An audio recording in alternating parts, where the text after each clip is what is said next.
Gonna do two lines. Why don't y'all step up and let the guys step behind you? Either way. Either way, y'all step in front. Yeah, go ahead. Yeah.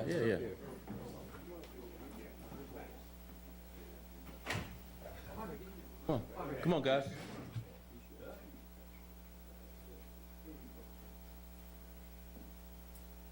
Morning, we are here to announce charges against four men in multiple armed robbery cases. These armed robberies occurred in three separate neighborhoods, including Butlong Woods, North Center, and Bucktown. These arrests were made due to the very, very hard work of and collaboration of officers in the 24th districts, who's here right here to my left, the 12th district, the 19th district, and the 20th district. I also want to highlight the diligent work done by our Bureau of Detectives in collaboration with the Cook County State's Attorney's Office in securing these charges.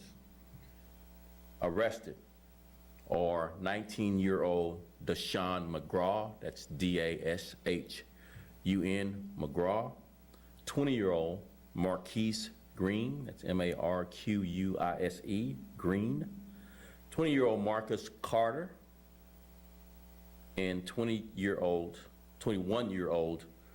Marcello Hicks, that's spelled M-A-R-C-H-E-L-O. That's Deshaun McGraw, Marquise Green, Marcus Carter, and Marcello Hicks have all been charged with armed robberies that all occurred in the early morning hours of December 12th, 2022. Each of these offenders is charged with 4 felony counts of armed robbery with a firearm, 4 felony counts of aggravated robbery indicate armed with a firearm, and 4 felony counts of robbery. Carter, Hicks, and Green have also been charged with 1 felony count of aggravated unlawful use of a weapon on a person, and Carter and Hicks have also have an issuance of a warrant for their arrest. In each of these armed robberies, 3 offenders would approach the victim as they were walking by themselves or while they were seated in a parked car.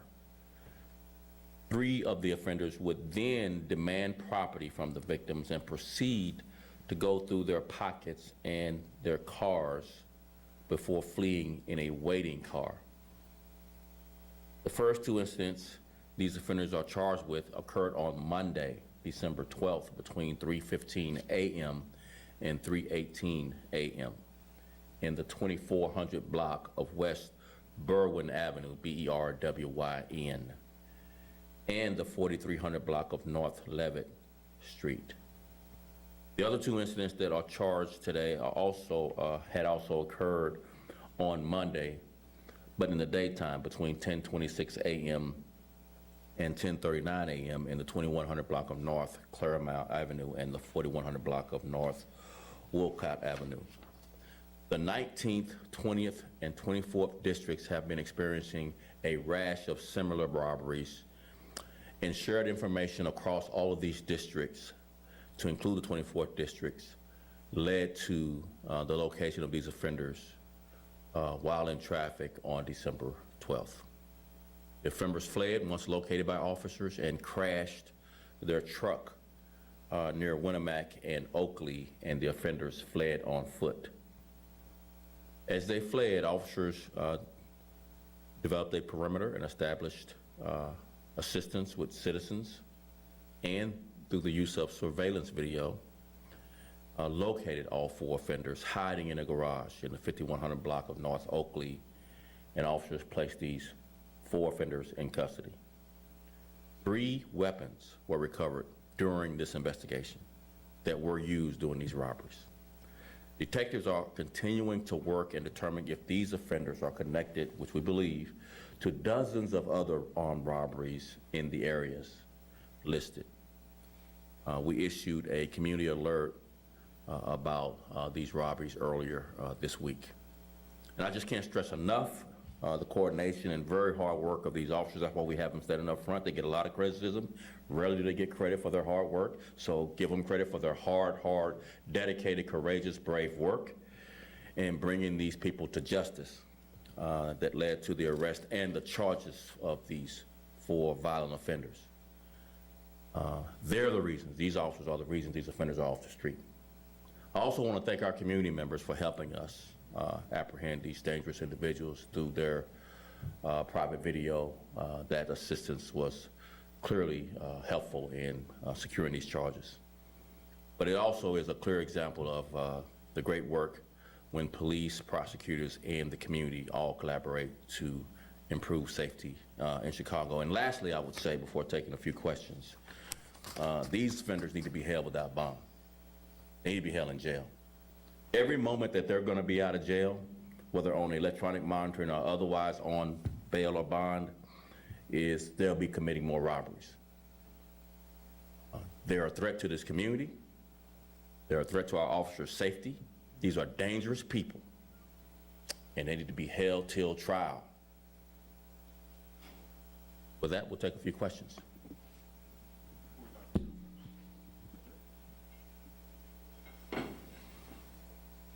Superintendent, happy holidays. Happy holidays to you. You know, we talked to Alderman Andre Vasquez in the 40th Ward, and he was full of praise for the work that these officers did in apprehending these 4 individuals without any shots being fired, correct? Yes. Another alderman we talked to who is in one of the neighborhoods that received the community alert said he's concerned when these crews, these robbery crews, go from one district into another. And he had some criticism, you know, saying that there needs to be a quicker communication. I know that's a huge challenge in these situations, and you guys are dealing with a lot of these cases. But can you talk about that a little bit? You know, when a crew goes from one district to another, how does a communication work? Will officers in one district cross over into another district? Can you talk about that a little bit? Sure, I could, but I think it would better come from Commander Brennan, who was part of this effort and collaboration amongst all the districts, because that does happen, that did happen. This is how these offenders are in custody and charged with these 4 and hopefully likely dozens more.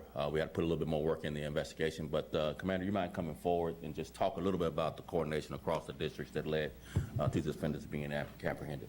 Sure, boss. Yeah. So over the last couple of weeks, we've had coordination with the 20th District, 19th District, and specifically the 12th District, where we knew that these subjects were residing. And that takes time, it takes effort. We had an operational plan the last week as well that utilized our technology, our bird in the sky, and the things that, you know, we needed. We had enough resources. Unfortunately, we weren't able to take that plan into action at that time.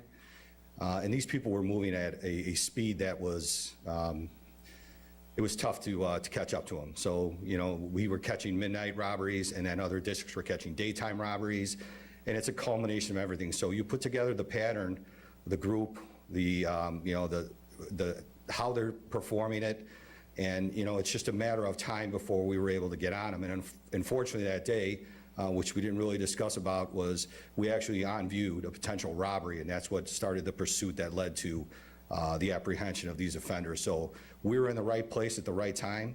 It took a little bit to get that coordination together. You know that they're traveling at a high rate of speed. They flee all the time. They're armed with weapons. It's a dangerous situation for the public. It's dangerous for our officers. But that being said, our guys were up to the challenge, and having that relationship with the other commanders and SDSC rooms within Area 3 was critical in putting this together and making this arrest at this time. And I would just add a couple more things in response. Thanks, Commander. You can go back. That these officers, the sergeants, the lieutenants here, the commanders, area deputies, all here have a very high policing IQ, amongst the highest in the country. And so this was a very purposeful arrest of these offenders. Wasn't luck, wasn't happenstance. They had put together not only a lot of technology, but a lot of coordination and collaboration with the community, as well as with the state's attorney. This was a heavy lift. They make this hard, dangerous work look easy. We all should be very proud of them. It's not done any better anywhere else in the country. So, again, I can't say enough good things about these officers and their work and their dedication to this city. Yes. Hey there, Kara Molina. Kind of a two-part question, just first part just going off of what you just said, if we can get a little bit more detail. This is so difficult to, capture these people. They're masked. You can't see their faces. That's These right. interactions are 15 to 30 seconds. And Right. This is a question I've asked for weeks. Like, how the heck do you, find these people and arrest them? Yep. And so if you could talk about that a little bit more, and then one more question. About Yeah, I'll start the conversation about kind of how the work was done. When people are masked up, how do you get them identified? Most of the time, victims can't identify them. And we're being very cleverly, kind of bland about how we use technology to capture these people. But, the clothing and the weapons all work together with the community, talking about what was on their camera, the Ring cameras, the cameras that we used, and all of that video together led to a very aggressive surveillance plan that was put in place, which put us in the right place at the right time to capture them real time as they were, we believe, attempting to do more robberies. But, we don't want to give away the tricks of our trade to capture these offenders. We just want to warn others that we will find you and we will hold you accountable and we'll bring you to justice and you will be charged. And then we would ask the courts, specifically the judges, hold these people in jail. Don't let them get out on electronic monitoring or by other means and then tell their friends, I got away with it, without consequences. It's really important that this hard work is not undone by our courts not taking this serious. This is a danger to the community. These people are dangerous. They were armed and they were robbing people. Thank goodness no one was shot or killed. But we shouldn't have to wait for that to happen to hold people in jail until trial. Let's render Chicago safe. Let's work together so that we can hold these violent offenders and send the right message to others that would think about doing similar types of crimes. And the other part of my question. Sure, let's bring up, I think Sarge is probably pretty clever. Come on up, Okay. Sarge, just talk a little bit more detail about how we capture without giving away Yeah. the tricks of our trade, if you don't mind. So really kind of in the theme of that and the violence that we saw here, and there's never, no violence is justified, but people weren't resisting in these cases, and we still saw people thrown to the ground, hit with weapons. I mean, it was just completely unnecessary violence and caused some terror in these neighborhoods. So can you speak to that and address, why it's so important these people are caught and that these 4 are held? Yes, ma'am. These types of robberies in which they happen so quickly, they're happening at nighttime, they're happening so swiftly where victims are traumatized and don't even have time to really process what they're seeing. It makes it difficult to charge. So it takes a lot of coordination and a lot of investigative efforts and combining information sharing, meeting with members of the community, talking to people about what they're seeing on their block, coordinating with the detective division, coordinating with other districts. That's what it takes to overcome that challenge because it's so hard to get these people identified and it's so traumatic for the victims where it's difficult for them to recall what they saw and it's difficult for them to even process what they saw. So I hope I answered your question with that. Yeah, I mean, can you talk a little bit more about the nature of the violence with these robberies and how it's really just, hurting people to hurt people? Absolutely. There's a big disregard. There's a great disregard for people that's occurring with these crimes. Just basic, human, human rights violations, really, right? People are being violated, and it's very violent. And some of them we were seeing an escalating degree of violence in the robberies. I believe Commander Magruder made the decision to authorize a chase based on the escalating violence that we were seeing. That morning, we had a report of a woman who was pistol whipped. And we had to get in front of it, and luckily we were able to be at the right place and the right time, make that happen. Thank you. Next Thank you. question? Thanks. Thanks, Sarge. Hello there, good morning. Morning. So 4 guys arrested, charged for 4 armed robberies. A couple days ago, you guys issued a community alert for 50 armed robberies. Right now, any evidence showing, how many more robberies these 4 guys could be connected to? You know, I think dozens, if not all of the ones we were putting the alert out for. Again, you know, it's a nation of laws. We got to put together the cases to prove that these were the offenders, but our instincts and looking at the motive operandi of this, the MOs, very similar in all of these to how these offenders were committing robbery. So we got to put the cases together, but we believe these are the guys. That's why I'm making the point. Hold them till trial. They are very dangerous. Don't let them get out and then tell their friends who would consider doing this that there are no consequences in this town when people commit this type of crime.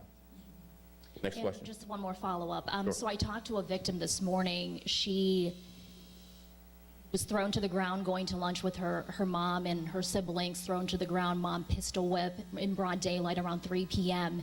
And she is so fearful to leave her, you know, her home now and to even, you know, go to work. And she is so appreciative of the work that, you know, police officers are doing. But what do you say to victims who are so scared to leave their home? You know, they're told, hey, like, don't go out at night. You know, if you do, go out in pairs. And now that this is happening in broad daylight. It's a simple message. The police officers are doing their job.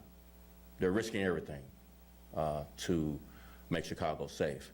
Now it's time for the courts to do their job and send a strong message to these type of offenders that this won't be tolerated by holding them till trial because of their danger to the community and what this victim is expressing to you, this perception of fear that persists even days, weeks, months, years after the crime.